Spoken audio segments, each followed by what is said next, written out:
Շրջակա միջավայրի նախարարությունը հերքում է պնդումը, թե Երևանն ունի Հարավային Կովկասում ամենավատ օդի որակը։ Բանկային գործի ապագա, նորարարություն և զարգացման հեռանկարներ ֆորումի ժամանակ նման պնդում արել էր Հայաստանում ՄԱԿ մշտական համակարգող Ֆրանսուаз Ժակոբը։ Նախարարությունում Երևանի օդի որակի վերաբերյալ մտահոգություններ է լսում, ընդունում են, բայց նաև ընդգծում են։ Երևան քաղաքում իհարկե ունենում ենք որոշակի օրերի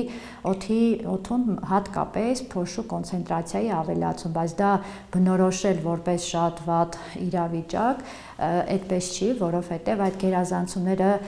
ամենաբարձրագույն դեպքում, մեծագույն դեպքում, երբ որ մենք ունեցել ենք օդում փոշու աղտոտվածություն, դա գերազանցել է 6-7 անգամ, որոշակիորեն պայմանավորված է եղել տարածաշրջան ներթափանցած ուժեղ քամիների, արդյունք է եղել, իսկ մնացած օրերին մենք ունենում ենք մինչև 2 անգամ ՍԹԿ-ից գերազանցում, այն էլ Երևանի ոչ բոլոր տարածքներում։ Մասնագետները չեն հերքում Երևանը փոշոտ քաղաք է, միշտ է այդպես եղել, բայց դա մարդու առողջության համար վտանգավոր չէ։ Աղտոտվածության մակարդակները տարբերակվում են այսպես, բարենպաստ, երբ որ տվյալ աղտոտիչի միջինօրական կոնցենտրացիան չի գերազանցում սահմանային թույլատրելի արժեքը,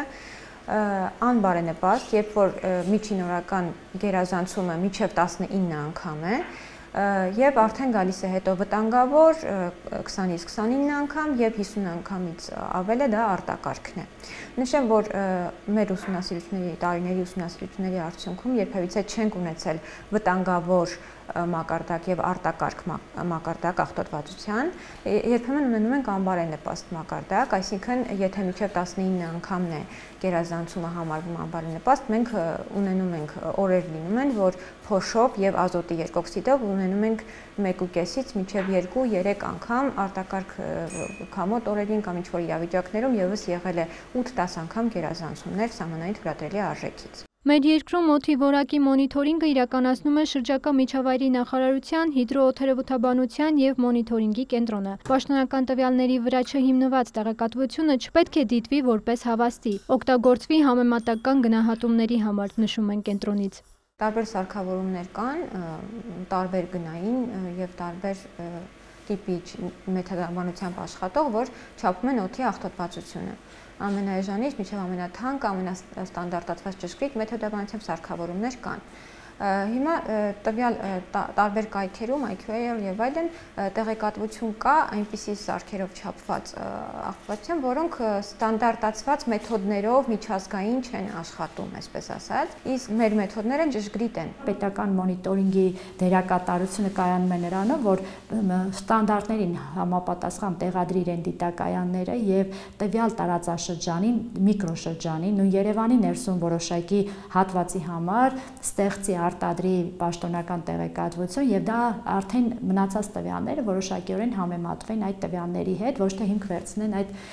ոչ պաշտոնական մասնագիտական տեղեկատվությունը։ Կենտրոնի ամփոփ տվյալներով Երևանում մթնոլորտային օդի որակի պատկերը հետևյալն է։ Ըստ մեր վերջին շաբաթվա տվյալների ունենք օրինակ Երևան քաղաքում ազոտի երկօքսիդով գերազանցումներ սահմանային թույլատրելի արժեքից, գրաֆիկով երևում է Նորնորքում ունենք, կենտրոնում ունենք գերազանցումներ ազոտի երկօքսիդով եւ ունենք փոշու մասով, եթե ներկայացնեմ, ունենք գերազանցումներ կենտրոնում նորից Շենգավիթում, բայց գերազանցումները եղել են վերջին օրերի տվյալներով մինչև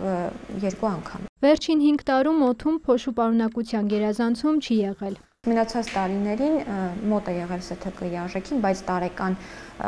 գերազանցում չենք ունեցել։ Մնացած աղտոտիչներով եւս տարեկան գերազանցումներ չենք ունեցել սահմանային թույլատրելի արժեքից։ Միայն որոշակի օրերին երբեմն ամսական միջիններով ենք ունենում